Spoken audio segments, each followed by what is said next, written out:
आज से एक बड़ी खबर आपको बता रहे हैं। दो गुटों में हिंसक झड़प हुई। आउटसोर्सिंग में दो पक्ष आपस में भिड़ गए।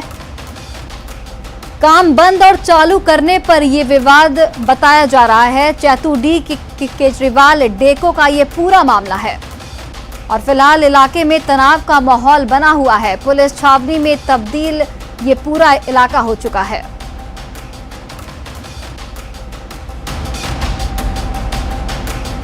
धनबाद से एक बड़ी खबर आपको बता रहे हैं। दो गुटों में झड़प हो गई है। आउटसोर्सिंग में दो पक्ष आपस में भिड़ गए।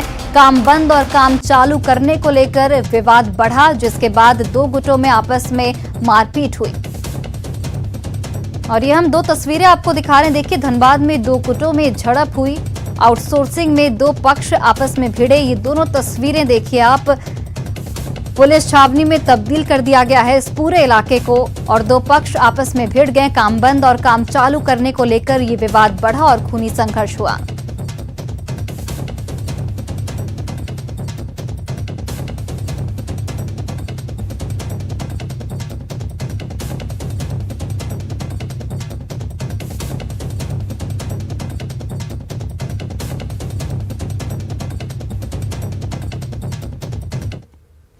और अब बात मशहूर गीतकार शैलेंद्र की, जिनकी आज जयंती है।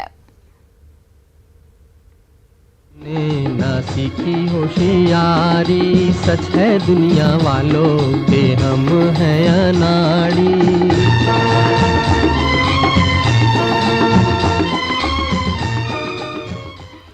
गीतकार शैलेंद्र को सम्मान कब? मशहूर गीतकार शैलेंद्र को कब मिलेगा सम्मान? आरा के अख्तियारपुर के शैलेंद्र थे। शैलेंद्र ने एक से बढ़कर एक गीत लिखे हैं और एक सवाल यही है कि आखिर गीतकार शैलेंद्र को सम्मान कब मिलेगा? बिहार से उनका एक खास जुड़ाव था, जिसकी वजह से बिहार सरकार से अपील की जा रही है कि शैलेंद्र को एक उचित सम्मान दिया जाए। जिस तरह से उनका योगदान रहा है एक फिल्मी जगत में, एक महान गीतकार के रूप में, मशहूर गीतकार शैलेंद्र को कब मिलेगा सम्मान, ये हम लगातार पूछ रहे हैं।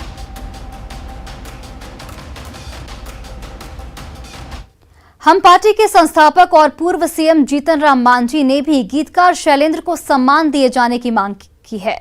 ट्विटर पर उन्होंने लिखा कि सजन रे झूठ मत बोलो, पिया तो से नैना लागे रे जैसे गीतों के गीतकार शैलेंद्र बिहार के रहने वाले थे। यह आज मुझे न्यूज़ 18 बिहार से पता लगा। माननीय नीतीश कुमार जी, माननीय प्रधानमंत्री नरेंद्र मोदी जी से आग्रह है कि शैलेंद्र के सम्मान में कुछ ऐसा किया जाए जिससे आने वाली पीढ़ी उन्हें याद करे।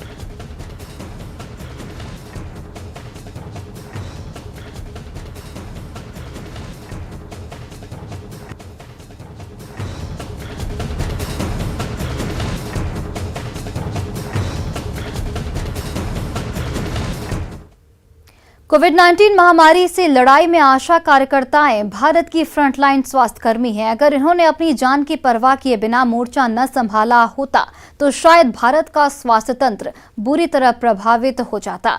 महाराष्ट्र के नासिक जिले की आशा सुपरवाइजर संगीता भोई ने अपने काम से बढ़कर लोगों की मदद की और हमारी संजीवनी चैंपियन बन गई। कोविड-19 वैक्सीनेशन को लेकर नेटवर्क 18 और फेडरल बैंक की जागरूकता मुहिम संजीवनी और शॉर्ट ऑफ लाइफ ने संगीता से एक मुलाकात की, वो देखिए।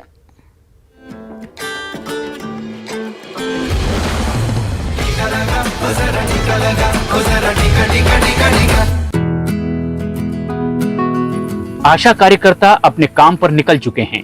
गुजरात की सीमा पर दूर दराज के इलाके में बसे इस ठाणा पाड़ा गांव में स्वास्थ्यकर्मी जंगलों और नदियों को लांघते हुए कई किलोमीटर पैदल चलकर मरीजों तक पहुंचते हैं, खासतौर पर कोरोना संक्रमितों के लिए।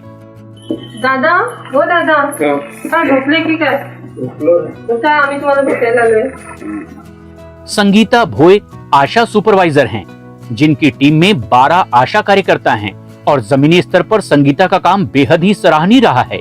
इनकी टीम कोरोना संक्रमित मरीजों को सिर्फ स्वास्थ्य सुविधाएं ही नहीं देती, बल्कि खाना, राशन, अंडे और सब्जियां भी मुहैया करवाती हैं। आणि आमच्या जवळ कोणी माणसं आम्हाला मदतीला येत नसते, तेव्हा आमच्या आशाताई आमच्या मदतीला आल्या आणि आम्हाला खाद्यपदार्थ कसे खायचे हे ते सगळं माहिती देत होते आणि आमच्यासोबत इतरांना बऱ्याच लोकांना त्यांनी अशीच मदत केली. अपने काम से आगे बढ़कर लोगों की मदद करना ही संगीता को संजीवनी चैंपियन बनाता है।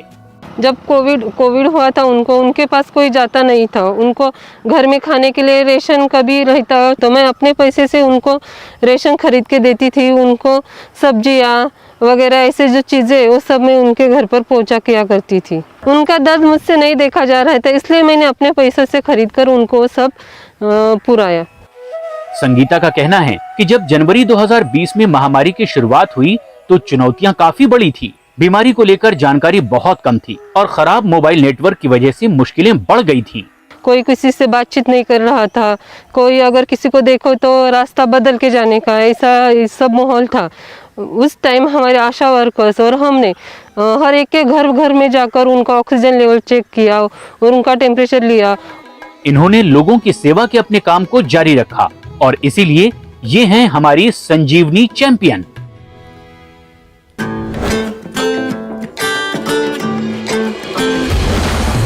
टिका लगा, ओ जरा टिका लगा, ओ जरा टिका टिका टिका टिका.